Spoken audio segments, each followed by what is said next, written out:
Hey guys, today I'm going to show you how to change the alternator on this 2010 Dodge Caliber. If this video is helpful, can you smash that thumbs up button, leave a comment down below for the YouTube algorithm, really helps out a lot. This has the 2.0 4-cylinder engine. First thing we're going to want to do is remove this tray here, turn these tabs, you can pull this out of the way. We are going to unhook the battery here, so you'll need a 10 millimeter. Loosen this up, pop the terminal off from both sides here. Now we are going to remove the coolant reservoir here. So take out this 13 millimeter bolt, then you can just pull this right out. There's a clip right here, pull it back and we'll set it off to the side. There's also a little Christmas tree tab here holding the hose. Pull that out. Now you can set this off to the side. Now you're going to put a 16 millimeter wrench on the tensioner right there.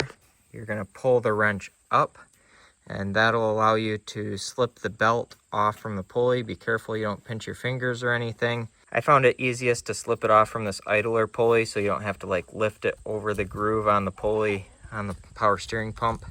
I'm just flipping it back like this so that you don't have to take it off from everything back there, and then you don't have to reroute it out around that stuff when you put it back on. Now jack up the passenger side of your vehicle. You want it nice and high because we're going to be sliding under here to work. Make sure you put a jack stand under here. Now we're going to remove this splash guard here. There's a clip right there. There's a clip right there and right there. And a clip right here. You have to stick something in here and work the center piece out, and then you can pull the outer portion out. Now we're going to remove the AC compressor. So we're going to unplug it right here. See this clip right here? There's a button up on the black portion of the clip that you push that lever and then you pull it apart. Now we're going to remove the AC compressor. So we'll remove that 13 millimeter bolt, this 13 millimeter bolt, and then that 13 millimeter bolt.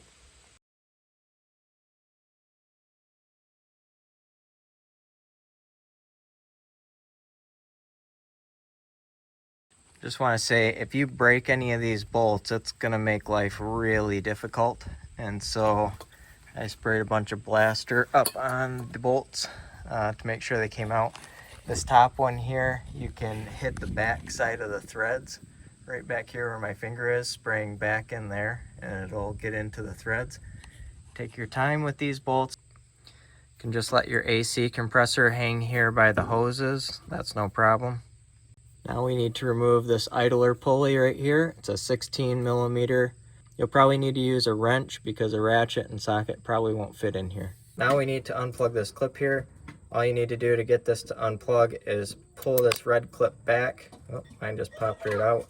Then you can push in on this tab here and wiggle and pull this connector right off. Now we need to remove this piece right here. Just pinch these two tabs. Then remove that 13 millimeter nut right there. Now you can pull that wire off the stud. Now we're going to remove this 13 millimeter bolt right here. It's easiest to reach this from the top. Now you need to remove this 16 millimeter bolt right here. Then we'll be able to work our alternator free. Now the alternator is loose here. It's just a matter of getting it off from this pinch point here. So what's usually easiest is to stick a flathead screwdriver or something in here that you can use to pry and just pop it out. Okay, we've got our alternator kind of slung off from that bracket. Still got the point where it connects with that last bolt we took out right here. So what we're going to do is take the compressor and kind of swing it out this way and pull the lines and everything towards the wheel.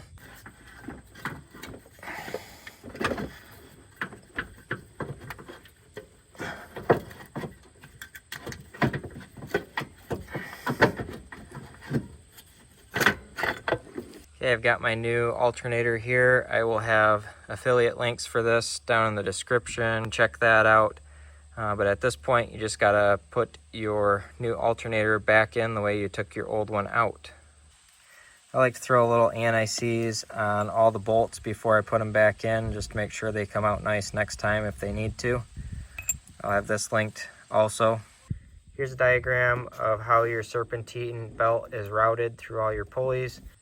I think it's actually a lot easier to get this belt off and on from the bottom. So if it was me, I would take this belt off from down below here. You can put a cheater on your wrench here and you can get a lot more leverage. But that is pretty much it. All you really need to do is put your belt back on and hook your battery back up and you're good to go. So I hope you found this video helpful. If you did, smash that thumbs up button. Leave a comment down below for the YouTube algorithm. Thank you for watching and have a good one.